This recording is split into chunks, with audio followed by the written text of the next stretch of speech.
Guys, हमने CTET के लिए क्लास 6 कंप्लीट कर ली थी। अब क्लास 7 के नोट्स पढ़ेंगे। इसमें फर्स्ट चैप्टर सबसे एंड में पढ़ेंगे, उसमें उसके लिए आपको इंतज़ार करना पड़ेगा। अब प्रश्नावली 2 भिन्न एवं दशमलव। हमने पहले भी पढ़ा था, भिन्न पॉइंट वाली संख्या को कहते हैं, उसमें दक्षांश शतांश सब पढ़े थे। अब पढ़ेंगे हम भिन्न एवं दशमलव। इसमें सबसे पहले क्वेश्चन है, इसमें समीकरण बनाने के लिए देंगे क्लास 7 का, ये सीटेट के लिए। रितु ने एक सेम का 3/5 भाग खाया और शेष सेम उसके भाई सोमू ने सेम का कितना भाग सोनू ने खाया, किसका हिस्सा ज़्यादा या कितना ज़्यादा था। तो सबसे पहले सेम कितनी है, 1, तो लिख देंगे सेम 1 है। 3/5 भाग खाया, किसने खाया, रितु ने, तो रितु द्वारा खाया गया सेम कितना हो जाएगा, 3/5 भाग। तो सोमू द्वारा खाया गया भाग, रितु द्वारा भाग खाया, तो 1 से ऐसे इंटू कर लेंगे, 1 इंटू 3/5, तो कितना जाएगा, 3/5 रितु ने खाया। तो अब निकालनी है उसके भाई सोमू ने कितना खाया, तो उसके भाई, तो टोटल कितना है 1, तो 1 से माइनस कितना कर लेंगे, रितु को माइनस कर लेंगे, तो बच्ची जितनी बच्ची ना सेम वो कौन खाएगा, सोमू, उसका भाई। ये देखो सोमू द्वारा खाया गया सेम, तो 1 से माइनस कर लो, टोटल 1 है और रितु का निकाल लिया वे कितना खाया। तो 5 में से रितु ने जैसे 2 खाया, तो 5 में से 2 माइनस हो जाएंगे, तो बचेगा कितना, 3, तो वो 3 किसने खाया होगा, सोमू ने। ये तो सिंपल क्वेश्चन है, ये देखो हो गया। अब किसने ज़्यादा खाया, तो 2/5 और 3/5, तो भिन्न तो सेम है, ये हर, तो अंश से पता लगाएंगे, तो अंश किसका बड़ा है, 3, तो किसने ज़्यादा खाया, रितु ने। ये देखो भिन्न और प्रचालक का के रूप में देखते हैं। का मतलब होता है इंटू करना, तो इसमें जब भी ऐसे लिखा हुआ है इंटू करना है। अब विद्या और प्रताप पिकनिक पर गए, उनकी माँ ने उन्हें 5 लीटर पानी वाली एक बोतल दी। विद्या में कुल पानी का 2/5 उपयोग किया, शेष पानी प्रताप ने पिया। अब पहला क्वेश्चन है, विद्या ने कितना पानी पिया, किसने, विद्या ने। और दूसरा क्वेश्चन है, पानी की कुल मात्रा का कितना भिन्न प्रताप ने पिया। उसकी माँ ने उन्हें 5 लीटर, कुल पानी कितना है, 5 लीटर पानी वाली एक बोतल है जिसमें 5 लीटर पानी। विद्या में कुल पानी का, विद्या ने कितना पिया कुल पानी का, 2/5, उसमें भी इंटू किया था, तो इसमें भी क्या करेंगे, टोटल पानी से इसको इंटू कर लेंगे। ये देखो कुल पानी से इसको इंटू कर लेंगे, तो विद्या ने कितना पानी पिया, 2 लीटर, ये आ जाएगा। अब प्रताप का क्या करेंगे, माइनस करके कुल पानी में से विद्या का पानी को माइनस कर लेते हैं, तो कितना बचा, 3, तो 3 इसी ने पिया होगा प्रताप ने।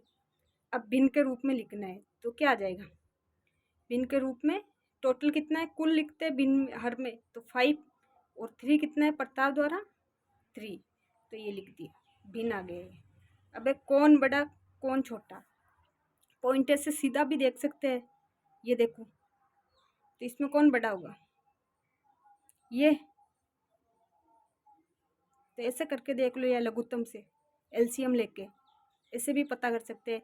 पहले इन दोनों जो भिन्न है ना हर, दोनों का एलसीएम लेते हैं, एलसीएम आ गया, एलसीएम में जो भिन्न है ना हर, उसका भाग देते हैं, ऐसे भाग देख के जो आता है ऊपर उससे इंटू कर लेते हैं, तो पता चल जाएगा। तो 10 से इंटू किया 50, इधर भी लघुत्तम लिया और इसमें 100 का 100 में भाग दिया, तो क्या बचा होगा, 1 को इससे इंटू करेंगे तो क्या होगा, 5, तो बड़ा कौन हो गया, ये।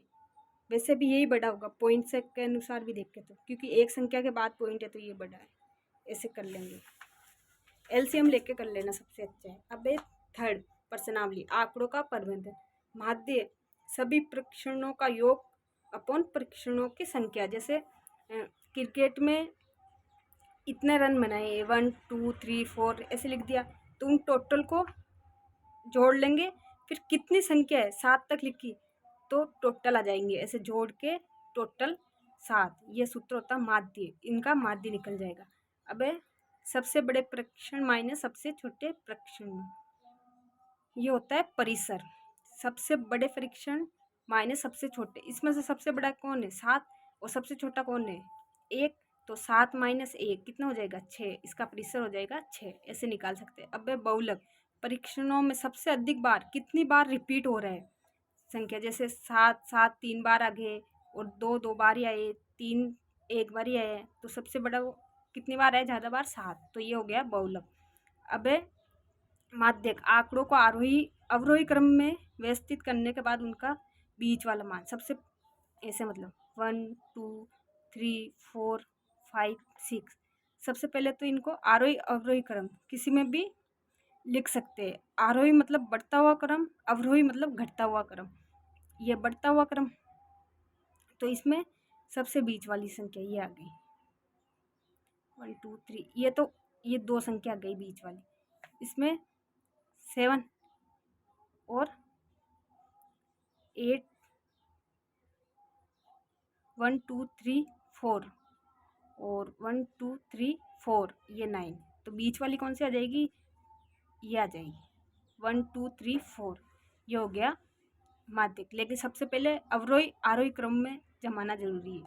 सहयोग या प्रायिकता, संभावना हो भी सकती है और नहीं भी हो सकती है। संभावना का मतलब प्रायिकता में, जैसे सिक्के, एक सिक्के उसमें उसमें 2 पहलू होते हैं एक सिक्के में, टेल और हेड, तो उसमें फेंकते तो या तो आएगा टेल या आएगा हेड, दोनों में से एक आएगा, तो टोटल कितने 2, जो भी एक आएगा ये इसकी प्रायिकता हो जाएगी। दोनों में से कोई भी आ सकता है, हेड या टेल, ये प्रायिकता कहते हैं। अब पढ़ेंगे सरल समीकरण, ये तो सबसे इजी है, इसमें तो समीकरण बनानी होती है। राजू के पिता की आयु राजू की आयु के 3 गुने से 5 वर्ष अधिक है। राजू के पिता की आयु 44 वर्ष है। राजू की आयु ज्ञात करने के लिए समीकरण लिखिए। तो किसको ज्ञात करने के लिए बोला, राजू की आयु, तो इसको ही मान लेते हैं राजू की आयु y है। तो पिता की आयु राजू की आयु के 3 गुने, तो पिता की आयु कितनी है 3 गुनी है, तो 3y हो जाएगा, 3 गुनी राजू की, तो y है, राजू को मान लिया हमने y। और कितना अधिक है 5, तो अधिक का मतलब प्लस करना है, तो प्लस कर दिया, और इक्वल कितनी है टोटल 44, ये हो गए समीकरण। इसी प्रकार सभी समीकरण ये देख सकते हैं। एक समबाहु त्रिभुज, ये देखो शीर्ष कोण प्रत्येक आधार कोण का 2 गुना है। मान लीजिए प्रत्येक आधार कोण 20 डिग्री है, यदि रखिए कि त्रिभुज के तीनों कोणों का योग 180 डिग्री होते हैं, सही है। तो समबाहु में 2 भुजाएं एवं 2 कोण बराबर होते हैं, ये याद करना है। समबाहु त्रिभुज में 2 भुजाएं सम मतलब 2 भुजाएं और 2 कोण बराबर होते हैं, ये देखो 2 कोण कौन से भी ले लो, तो बी ये 2 गुना है, इसलिए 2b लिखा है इसमें। अब कर सकते हैं तीनों कोणों का योग 180, ये 180 है, ये देखो तीनों कोणों का योग 180 और 2 कोण बराबर है तीनों, और इसमें दे रखी है 2 गुना है, इसलिए 2 गुना किया इसको, ये आ गया 45 डिग्री। अब ये आप करना, ये देखो राशियों की तुलना, ये सबसे इम्पोर्टेंट है, ये हम कल पढ़ेंगे। कल वीडियो को जरूर देख के, ये इससे रीट और सीटेड में फिक्स क्वेश्चन आएगा, और बाकी कंपटीशन एग्जाम में भी लाभ हानि प्रतिशत सबके क्वेश्चन आते हैं, इसलिए इसको कल पढ़ेंगे। चैनल को प्लीज़ सब्सक्राइब एंड लाइक करें।